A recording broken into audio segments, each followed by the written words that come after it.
Hey everyone, it's Christopher Swan, and welcome to this week's episode of Living Your Journey.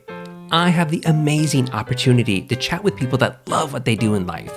They understand their passions. Maybe it's a career path or the social impact that they're making. It's kind of like they're following their North Star.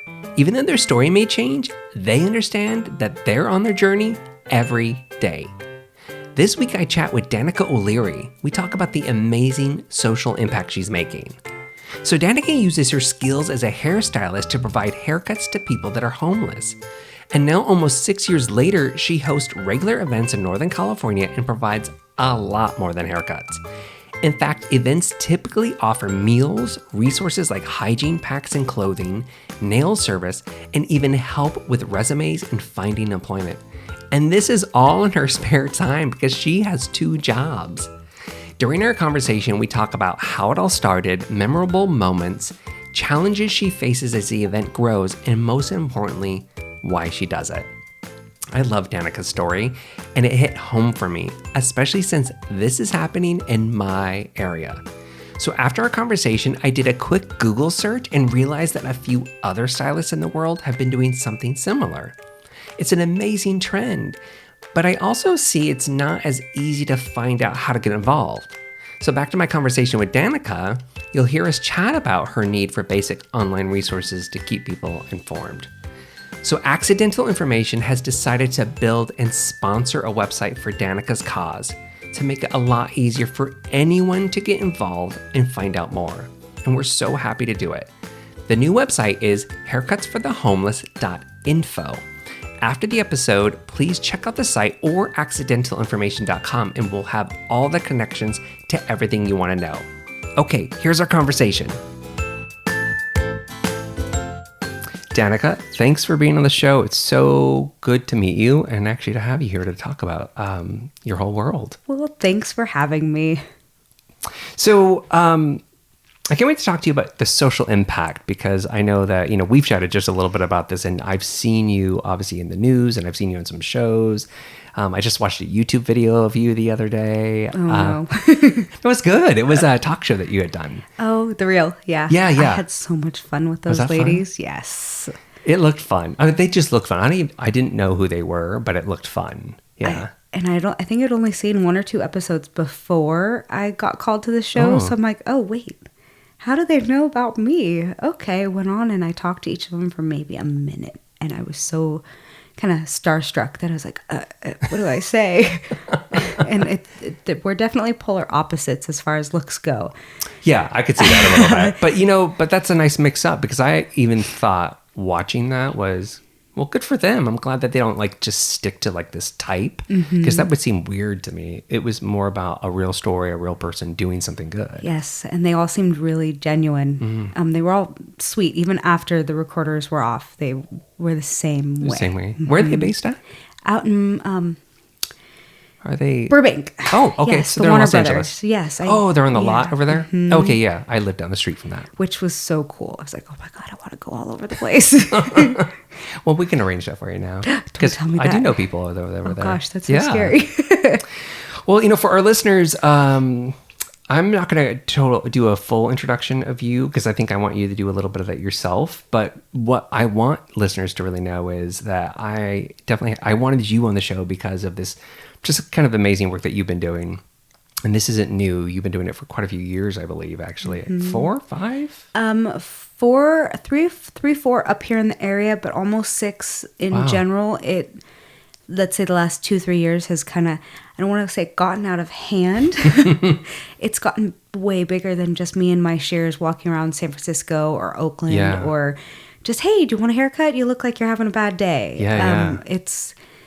Now it's a real experience. It's huge, now. And it's almost too much for me to handle by myself, which is why I'm so glad I have so many friends that are, hey, I'll bring a case of water. Hey, I'll bring some sunscreen for people. Hey, I can go out and clean up nails and hands, and I'll bring food. Or, hey, I don't have any skills, but, I can buy some cupcakes. Okay. Yeah. It's cool. No, that is great. And actually, I just read something on Facebook, actually. I think it was your last the last one that you just did in this last month. And you know, obviously we just had an introduction to the show that went on as listeners who heard this, so they know what you're talking about. But let me just pause for a second and say, so we're talking about the haircuts for homeless. And I'm going to refer to it as a program because, and even if it's not, because it feels that way now, because it does feel big. But the wonderful thing that we're going to talk about today is really just about what you're doing, how it started, all this wonderful things, this impact that you're making in your community, which is Sonoma County, California. So let's pause for a second and just, I'd love for you to introduce yourself and share a little bit about, you know, who you are before we dive into the haircuts. Okay. Well, as you know, my name's Danika, Sonoma County resident. I love living in wine country, although I am not a big fan of wine. I'm definitely more of a whiskey girl. Yeah, that doesn't really blend in here, but yeah. Volunteering it's my thing. I just do it. I don't do it because I know it's going to sound cheesy because I'm on a podcast for it, looking for recognition. I do it because there's people that need me and I don't have money. I am definitely on the broker end of the spectrum, but I have a skill and my skills can be used to make somebody smile, to make somebody their day better. Or, you know, a lot of the things I hear from my homeless friends is people don't see me. I could walk in and ask for a job application and they're afraid of me. Or when I say, hi, how are you? Have a good day. You know, they're almost afraid to say hi back or smile back, even if I'm not asking for change or, you know, a banana or, you know, a cup of coffee from Starbucks. They're afraid of me. And when I get a haircut and I'm cleaned up, people don't notice the rest. They just notice the clean face and the smile. And it takes them a second to analyze everything else. Yeah. No, and that makes a lot of sense. Well, let's back up a little bit. Let's actually talk a little bit about or even just starting. Tell me about, you know, I've read a little bit about the background because I've done a little research on you. And, you know, maybe even let me just put in here, because you mentioned this about recognition, right? Like you weren't doing it for recognition. And just be super clear too, because I reached out to you, right? And I just said, hey, you know, I'm super interested in your story. So I think that just goes to your point that you're just doing something that you want to do, that you feel, you know, passionate about, that you're driven to. It was me that reached out and said, I think you have an amazing story and we should tell more of it. So let's back up a little bit and talk about maybe give me a high level view of exactly what you're doing. And like today, what's it look like today? Today, our Easter haircuts, we cut a little bit over 150 heads of hair, which is not as much as we've been doing lately. And we fed about, I want to say close to 300 people as far as just snacks. And we had a couple local companies. There's one downtown called Peterson's Furniture. They put together, I think, 150 or 200 hygiene bags, which is one of the biggest things we need because people would rather come grab that and go because they're afraid to be around that large of a group, or maybe some of them might have warrants and they're afraid that the police are going to show up, but it's just giving them the necessities they need.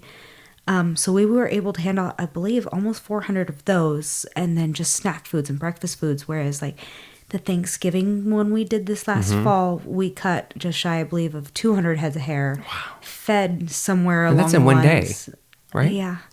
Fed somewhere along the lines, 400 or 500 people with almost full Thanksgiving dinners, because we had families that didn't have a lot, but they could cook an extra turkey or they could make stuffing. I love that. And it was awesome because we, I think, had 13 or 14 turkeys show up, and just people who knew that the event was coming, that they weren't quite sure that they can commit to something, and families that just made extra plates of what they were eating and brought it down. That's so smart. All day we had food cycling. I was worried, oh my God, we're not going to have enough. There's only so much. And then we had little old ladies bringing garbage bags of scarves that they had been knitting for a couple months, knowing that this was going to happen. And that's amazing. Like it's a community effort where people just get together. It's not us asking for big corporation anything. And I prefer not to receive money or have people donate money to any of the people. Because we have had problems where people who were supposed to be taking care of money and permit costs bounce checks after they had already collected the cash, and it really bummed me out because I'm like, okay, that makes me look like I'm not a reliable person because you were taking care of this extra little bit for me. Yeah. So we'd rather have people show up, and if they don't have a skill, they don't have money, they don't have extra food, they don't even have an extra bottle of water to donate, come down and talk to the people. They would rather just have somebody listen for a minute. Yeah. Because you don't get that. Even on bad days, I just want somebody to listen to me. And Absolutely. I feel pretty privileged to have the life I have and have worked for, but not everybody gets that. So let's just paint this picture too. So is this, you're hosting these, I don't call it event, seems so weird, but it's an event more or less that you're hosting, and you're doing this, I think, in a local park where then folks that are homeless can come by for a haircut. But now it sounds like, so this is something that you've been doing on a regular basis for many years, and parts that surprised me a little bit too was like it's just turned into so much more. It's not just about the haircut. You can come, you can get your nails cleaned up, you can eat, you can have hygiene, you can get help with job applications, and if you know that on a certain day you might need help submitting that job application, we have a couple volunteers that are willing to take people to those interviews, get them cleaned up, get them interview appropriate outfits, and help them get on their feet. Wow. It's more a hand There's up so much than a to hand. this. There's a lot, and it's just a local man that owns a legal document was like, hey, I don't have much I can do, but I'm like, hey, you've got a printer, you can help, with the spelling and the applications.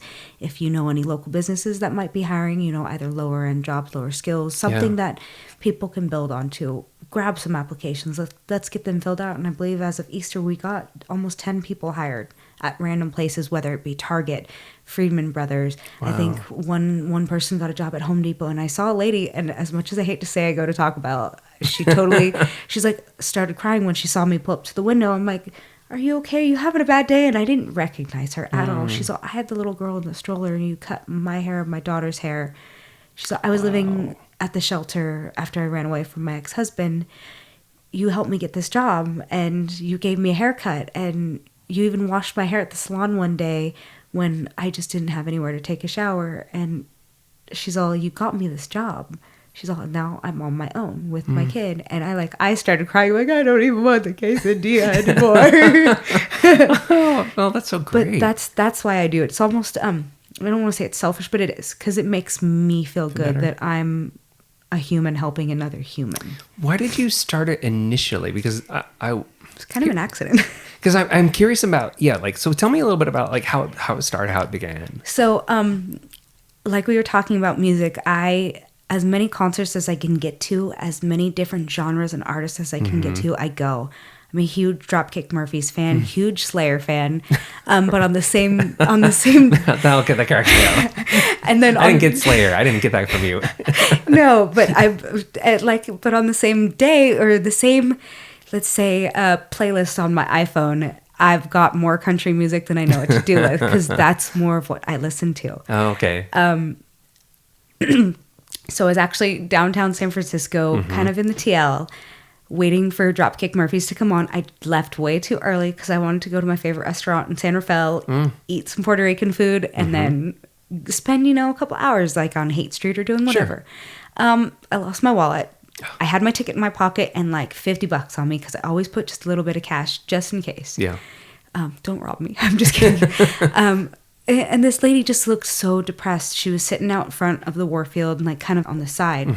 And she's sitting there with a kid on a milk crate doing nothing. I don't want to say half naked, but her clothes were just torn and tattered, and her kid was just filthy. And I'm like, I don't have a whole lot, but her hair's a mess, and she's kind of got dreadlocks going, and it doesn't look like it's intentional. So I kind of was like, okay, I've got 2 hours to kill. Worst comes to worst, she'll tell me no.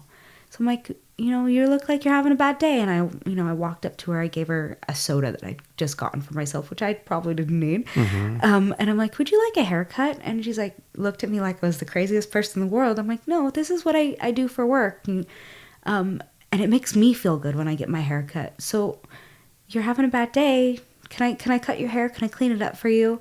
I don't have a blow dryer or curling iron, but I can do this. And I ran down Little Street with my Doc Martens on, went and grabbed my scissors and my combs and my spray bottle, and I happened to have a little bit of leave-in conditioner, and I grabbed it out of the car. I cleaned her up, and it was the happiest and most grateful I think I've ever seen anybody. And as much as I have people that are thankful at the park, that one, I don't want to say I'm still searching for that one really grateful, happy, but it makes me feel like, okay, life is good. I'm very lucky. And it always brings me back down to, you have more than you need.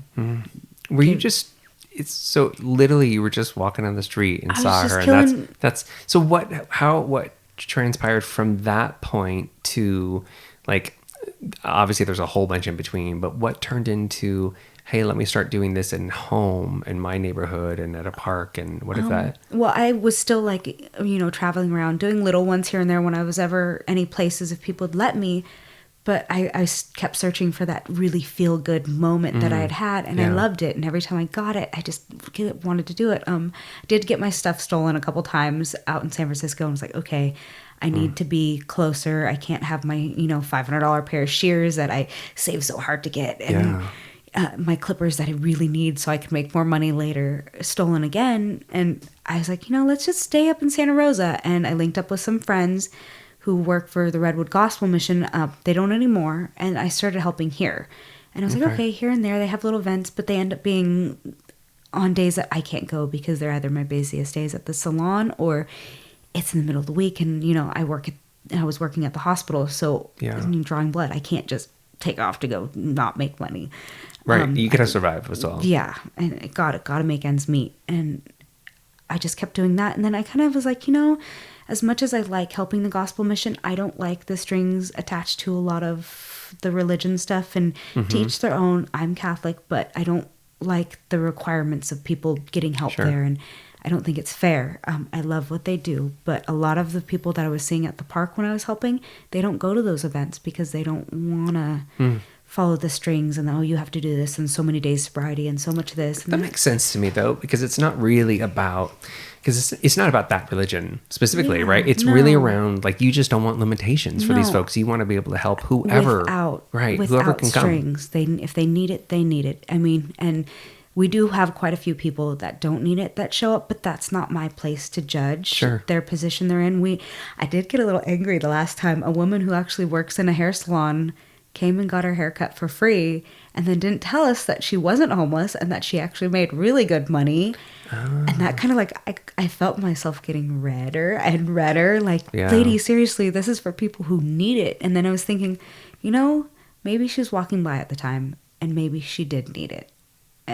Maybe. And I was like, okay, stop judging. You've had days where maybe you needed something that people looked at you like you didn't really need it. That's a great way to look at it, too, because, I mean, you're right. My first reaction would have been, I was angry. Like, wait a minute here. Come on, woman. Like, but it comes back to judging. Yeah, it does, right? And then, right, we shouldn't, it's so easy to probably do, but, it's so much better when we could just sit back and say, we don't know what their story is. We don't understand what they're going through. And guess what? In the end of the game, did it prevent you from cutting other people's hair? Did you still helped everybody in line? Exactly. Still had a great day. You're still offering all this like love and light out in the world. So just because of that, but maybe she'll be surrounded by. I love to think positive about these things. So because maybe me too. Because she'll absorb some of that greatness out of it as well. Maybe she'll do her own thing. Is my thing. Is maybe she'll see somebody that doesn't have enough money for a cup of coffee and just buys them a coffee. All right, and pays it forward a little bit. Pays it forward. That's my favorite thing, is pulling up to my favorite Starbucks and, hey, D, your coffee's on us. Or, hey, the guy behind us, behind you paid. I love doing that, too. Like, oh, my gosh, can I totally That's pay so for the simple, next person? right? Because $6 for a Starbucks every day. Right. Oh, God, everybody's going to hear how much I spend. I was like, $6? Mine's only like $4, but okay, which one are you buying? Yeah, the venti caramel macchiato with 2 ad shots. So I can really... really be jazzed up. But yeah, Well, you mentioned the woman, because that was actually kind of plays into one of the questions I was curious about too. So you've been doing this for so many years, and obviously it's grown and it's become bigger, and I do want to talk about that a little bit more. But I'm curious, like, have there been challenges? So you've had some stuff stolen, and you've had so there's quick lessons. But what about as it grows bigger? Have you found that there are challenges, not just maybe arranging it, maintaining it with the city, anything like that? I'm really curious about that. Yes. I've been very fortunate. The Parks and Rec department has been, I say, very lenient with me and giving me permits and trying to get the fees down as low as they can. But it seems the bigger it gets and the more people show up, the permits get more expensive. And as much as I don't want to say we do damage to the park, but with 500-600 people, not necessarily all at one time, but the flow all day, it hurts. Tracking. It hurts, the park. It hurts the cleanup, and we do our best to clean up after, but I know it's frustrating for them. And I have talked with some people, I'll say, that are higher up that have made comments along the lines of, you're why they hang out in the park. And that's the park where most of the homeless people hang out. So it's not me. Yeah. I'm going to them. We actually already know that. I even know the park, and I know that's where homeless folks are at. Yeah. And I've made some comments like, wait, you want to charge me to do this for people and have, 10 or 15 of my hairdresser and local barber friends show up to help. But you're not charging the hooker. She's making money. And they didn't think that was very funny. I did. Huh. I hadn't thought about that. Like, she's conducting business in this park. And so is that drug dealer. But I'm doing something for free. And it actually, every time we do it, it ends up seeming like it costs more and more and more money. And, with the bigger it gets, the more people offer to help. But then you end up with, 10 people offering to help and 2 show up. Or, hey, I'm going to make this much of this, so we count on that, and then it doesn't show up. And it's like, crap. Is that an ongoing issue? It's a forever thing. Yeah. Like, things come up with people's lives. Sure. People all of a sudden realize, oh my gosh, I have to go out there and actually be nice to people that I'm not usually nice to. Or financially, I just can't do it, and I probably shouldn't have committed myself to something like this. Yeah. And therein lies one of the biggest problems is before I went on that TV show, I had maxed out just about all of my credit cards to make this happen every month. And Wow. Because I wasn't asking for help and I wasn't asking for donations. I was asking for maybe a hairdresser friend or 2 to show up and do it with me. And, just my little pop-up, my little generator. And I'd go rent the generator and go rent the tables and chairs because I didn't own them. Yeah. And I was lucky enough that people I ended up becoming friends with own a local rental company were giving me half off. They're like, just in case something happens to it, we can't really give it to you for free, but we'll charge you half what we normally would because you're doing something good with it. And I'm like, oh my gosh, that's so awesome. But still, there's still a cost. $200 just to rent the basic equipment, which seems like it would be a lot of equipment. It's not. It's like a pop-up and like 10 chairs and like a table and a generator. Yeah. And you figure it adds up because if you've ever thrown a birthday party or something like that, everything does, every little piece. Little thing, and you're like, okay, I'm going to throw a birthday party for like $150. It's going to be good. No. Have you ever spent $150 on drinks and water and hot dogs and sandwich stuff? And how do you, with those sorts of things, like with cost or with working through the city and just those different elements, people not showing up because it's a forever thing. How do you get past some of those sort of challenges, or what are the things that you keep trying to do or looking to do? I've definitely allowed more people to help. Okay. Especially when it comes to financial obligations. There's a local family that I actually went to catechism class with their son, and he was a good friend up until, not that long ago. We grew apart. But that family is now paying the fees for the park and the permits. Wow. I just have to buy my insurance for the event, and we have to carry $1 million plus. But that's also where the Kiwanis thing comes in, and it's a group that I volunteer with. Okay. And as long as I and I hate saying this, as long as I name them as... But it doesn't matter. It doesn't matter who does it, who's on the title. It just needs to get done. These people need help with everything. And I think that's just, you look at any kind of nonprofit out there or any kind of folks doing something, we can't all do things on our own. We need some support. And that's where a little bit of sometimes somebody else's name goes somewhere else or and help. It goes a long way. And it really does. And the truth is too, it's not like they're getting advertisement out of it, really. I mean, no. Because who are they advertising to? The folks that are homeless? I mean, there's volunteers and people helping. So, I think I'm the first one to say, but sponsorship or whatever. But sometimes it can be a good thing, and it's good for them for even thinking to help. Very much so. And I've seen I know I'm not the first person to do this. There's so many other people that are doing it across the country, and there's other hairdressers that definitely have bigger names, and they've got sponsorships from, say, Gillette or Redken, companies that I'm like, oh my gosh, I'm a Redken stylist. Oh my gosh, super excited that they're even doing it. Yeah. But it's awesome to have them be able to support and sponsor this person to go, say, over to Fiji or go to South Africa or go places where these people really need help. But I mean, as much as traveling would be cool, I'm more the type that I need to help the people here. I love actually that you're doing it in the community though. Like it's great when people go places, but our backyards, there's people hungry. There's so many homeless, especially in Santa Rosa. So many homeless, and we're not like other communities locally that just bust them out and give them $20 and say don't come back for a while. You know, Santa Rosa just lets them mosey and do their thing, and they need the help. Whether it's my place to judge how much they need or not. It's not. No, it's just I have a skill. I don't have money. Take care of it. Yeah. It's cool. And it's been cool to see all these people see it. And as much as I shouldn't say the more advertisement it gets, the more people want to help. And the more people, I've got people driving from the South Bay, people driving from Tahoe to help. And wow. I'm like, oh my gosh, you guys are coming from like hours and hours away for a 5-hour event. Yeah. And it's cool. How often do you do these events? I ideally like to do them once every couple months. Okay. It was every 6 weeks, but I'm like, okay, most men don't get their hair cut every 6 weeks as it is. Well, not me. Yeah, I do. Yes. I have one client who's probably one of my best friends now who comes weekly. He's got a standing weekly.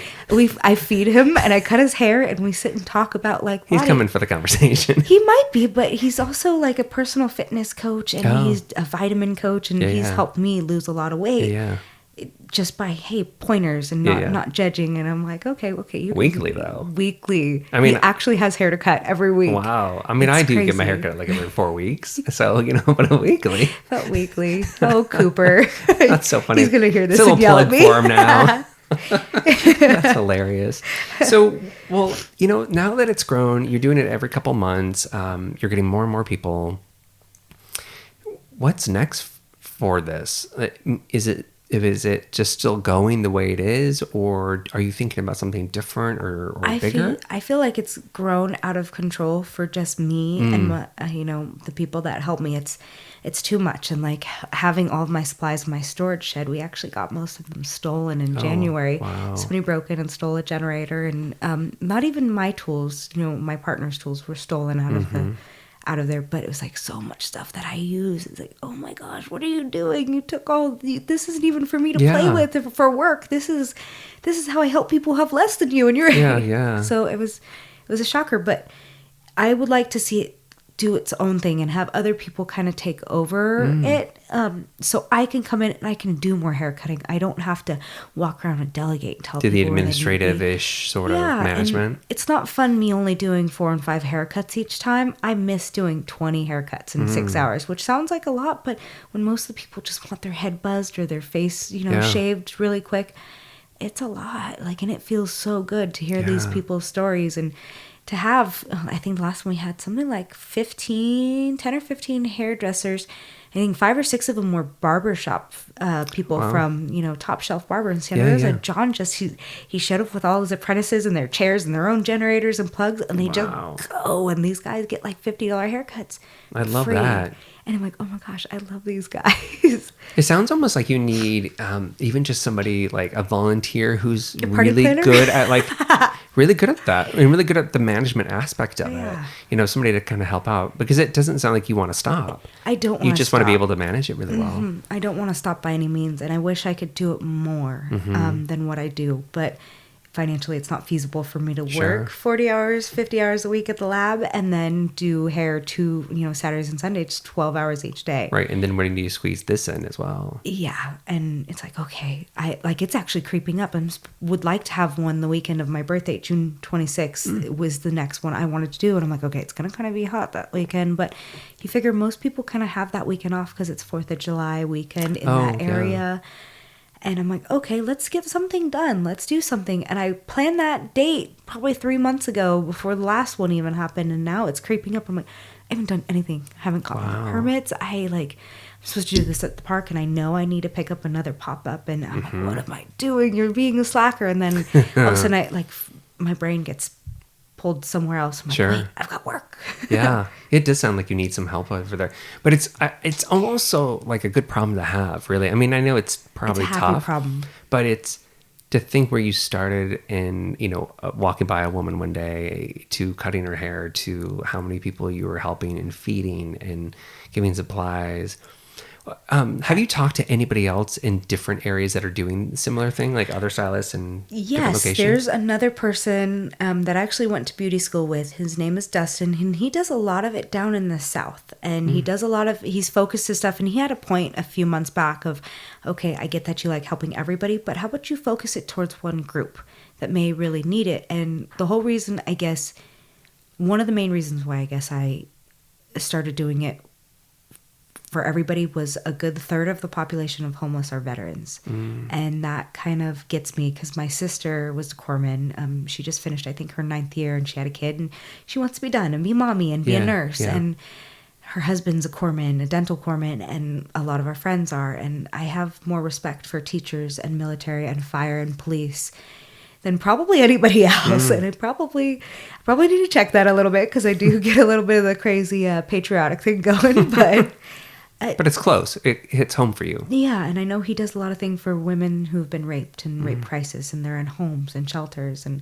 which is cool. And I'm glad he's holding down the South while I've got the North. And he runs something called the You First Project. When you say South, by the way, do you mean Southern California? Okay. Because first I was like, wait, we're Georgia? Like, where do you know? No. Okay. Southern California, and I know he's gotten it to where he flies all over the country, and he's able to kind of network and get in there and do that stuff. And I mean, I don't have that freedom, and I guess our big thing why maybe we didn't mesh as well because we are friends no matter what. Yeah. Is I didn't want a name. It's just Haircuts for Homeless because that's just what we do. It's not like it's not a nonprofit. Everything comes out of our pockets and the community's pockets and just friendship. Whereas I didn't want to put a label, and I didn't necessarily want to make it a nonprofit because with that comes tax liabilities and keeping more records than my own tax records are probably ridiculous. I don't even like doing that. I think TurboTax, April 18th. I hate you so much. Like, don't want to do it. So I get that. It's that one more thing on the plate. Yeah. And does that keep it more meaningful for you as well? That you don't have to then worry about all this extra administrative thing. Like you're really focused on the event and helping. Yes, and I don't have to worry about wrong things changing the wrong hands and it becoming about a business, because as much as nonprofits are nonprofits, they're businesses. Sure. They have all this overhead as well. Yeah. And I already have my own hair business. I don't need more than that. It's enough. I love my clients, but sometimes. Right. Yeah. Well, it's work, right? It is business. Yeah. It's interesting to hear that too, because I think it's a nice difference that we hear often. Some people that really want to give back or do whatever, and they go into a nonprofit or something else where it's a little separate for you, where you're still working and doing this thing, but you want to be able to do this thing that you're passionate about, but you don't want to make it a business. Like it's a still separate thing for you. And I think it's interesting because in my show, we've interviewed most of the people that are kind of doing one and the same, right? Mm-hmm. It's about the passion is their job, or I think it's interesting that, you're like, no, this is what I'm doing over here, and I don't want it to become a giant job. No. I want it to become... I want it to stay fun, and I want it to stay where the community can be involved at any time, anywhere. They don't have to ask permission or get, sign-offs and releases and this and that. It's a just go do it thing, and it's about bringing everybody in the community together to help. Let me ask then, if people that are listening to this and, maybe they're not skilled and they're not a stylist or that sort of thing, and they're not local, so it's not a question of like, hey, come down and help because you have a skill, but what kind of advice would you offer somebody that says, I want to do something but I don't really know what I want to do? Like, do you have some kind of advice? Because I think about how you started, it was just something you came up with, simple on the street. So what would you suggest to somebody like, I want to start but I'm not sure really what to do? Well, if you think at, say, wintertime, companies like Old Navy have those like $5 pajama pants or $5 wraps or scarves. Those little things, especially wintertime, make a huge difference. And as much as it might be a scary thing to walk up to a homeless person that you don't know if they've got, some mental something, or they're not. They're totally normal. They're just tough, down on their luck. It can be any of us at any time. Yep. Buy a scarf or make a scarf, or, if you've got an extra sandwich, pack an extra lunch. And that's huge in its own. And that's kind of how we started with food, is we were packing peanut butter and jelly or turkey lunches for people, and they were simple with a piece of fruit, a bottle of water, something I'd give, to my stepkids, and, a Hershey's Kiss inside of it. And that's kind of how they evolved from just a bagged lunch and just little handout things and that makes you feel good when the person says thank you. Or say you're in Starbucks, and we have quite a few homeless people that hang out in the Starbucks that I go to in Santa Rosa. And that's probably one of my favorite things to do. If I'm not doing an event, I buy a cup of coffee for this little old guy that sits out there every day. He's nice every day, and he just talks to me about all this food he used to cook when he lived down south, and about his late wife, and people listen. I think, you said Just this earlier, listen. right? People just want to be heard, and they want to listen to them. Just buy $2 for a cup of coffee, and 10 minutes isn't going to kill anybody. It's almost, I would almost summarize even just the thing that you were saying with, the advice for others is also be nice. Like the $5 thing, and helping that way. Because I think when I think about that kind of stuff, there are so many different ways to help that it doesn't have to be a giant, big idea. Start small. Maybe it is that $5 scarf, or it's a cup of coffee, or it's a whatever. And that might turn you into something. Or your jacket from last winter, or a bunch of clothes. Say you're a woman and you have clothes that don't fit anymore. They're either too small or too big. Yeah. Take them to the women's shelter, because they're happy to have anything. They really are. And excuse my language, it just comes down to don't be a dick. Yep. That's it. Yeah. And I try to remind myself every day, just, okay, you're being a little... Well, there's a podcast I listen to too, and this gentleman asks his guest a lot about who the people you admire in life. And it's interesting that a lot of the times the answers are people that are really nice.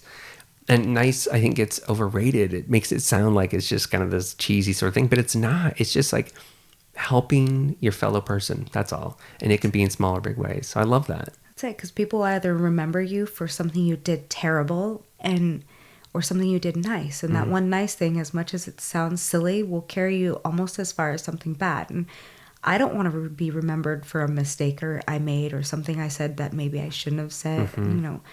Little stuff like that, because all the most infamous people in the world, are there because, maybe they...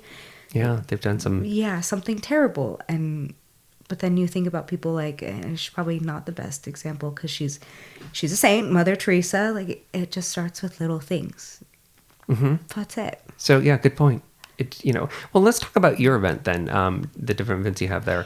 With how could people get involved if there are people that are listening that are local at least to the San Francisco Bay Area? How could they get involved? The best way would probably be to just email me directly. Okay. If they need an assigned task and they're willing to commit. That's cool.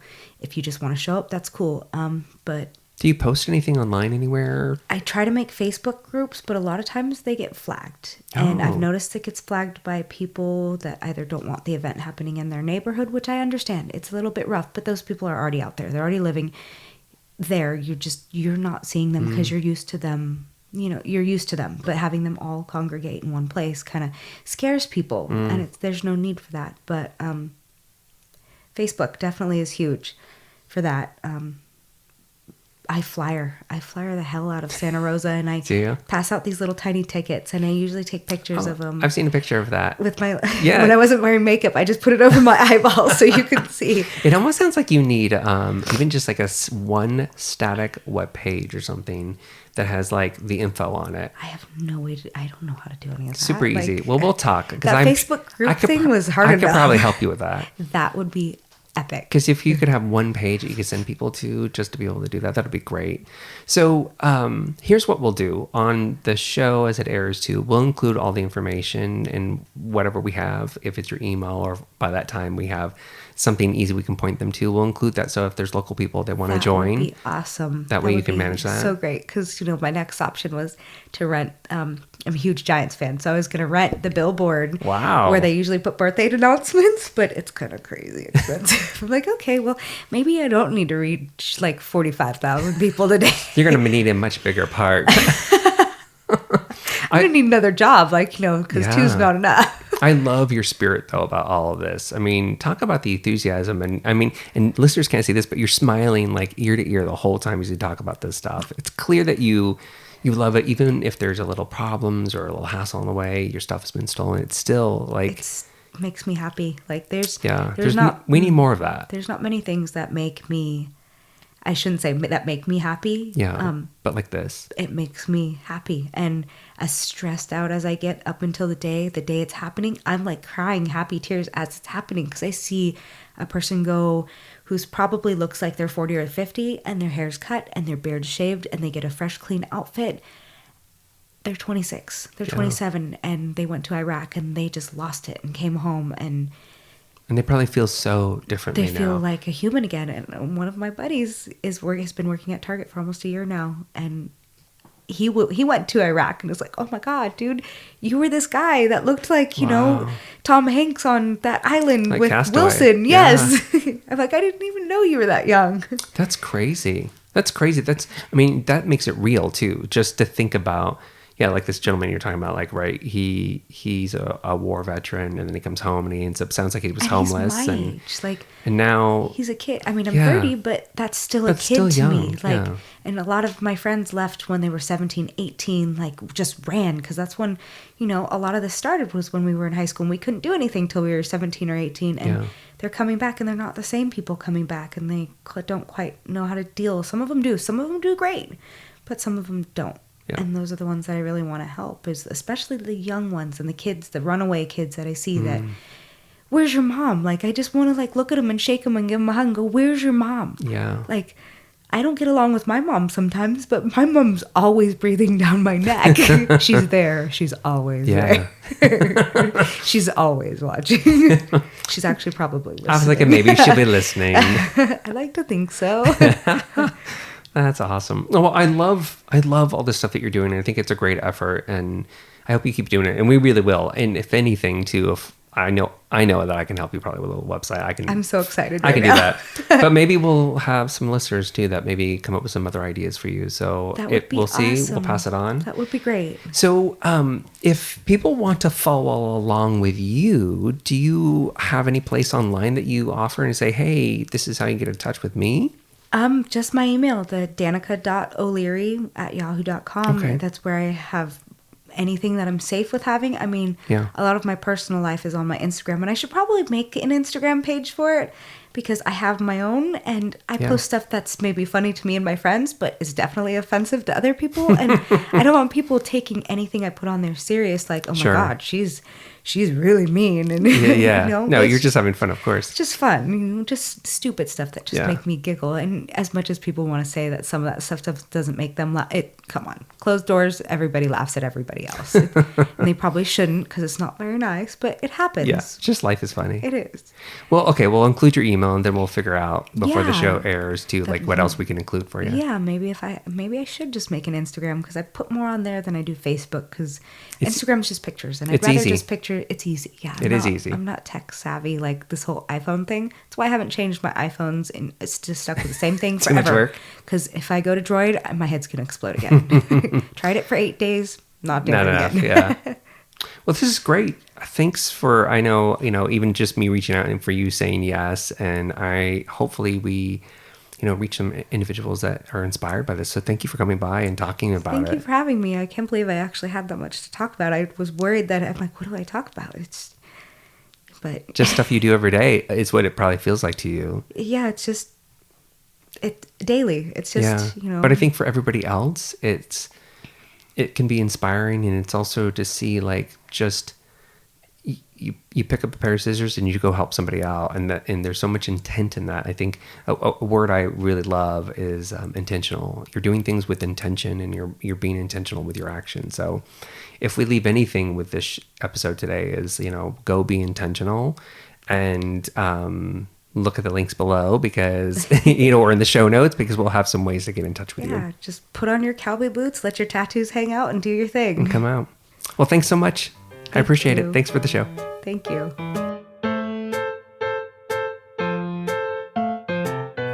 Now, over to you. Any thoughts or questions you'd like to share? Seriously, do you have any questions you'd like to ask me or the guest? We'll answer them and even get the guest to help us. So send us a message, use our Facebook page and email us there, or post a comment or question on the page, or tweet us at accidentalinfo using hashtag livingyourjourney. You can find out more about all the guests, links to their sites and social channels, and even bonus content all at accidentalinformation.com. Now, a couple favors. Go subscribe to the show and you'll be the first to get the download before everyone else. Also, take just a couple moments and head over to the show in iTunes or wherever you listen to podcasts and give us a quick review. Quick, easy, and I would love it.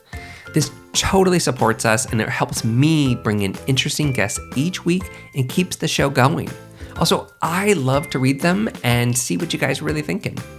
Thanks for joining the conversation, and remember, Living Your Journey is available every Tuesday. Until next week.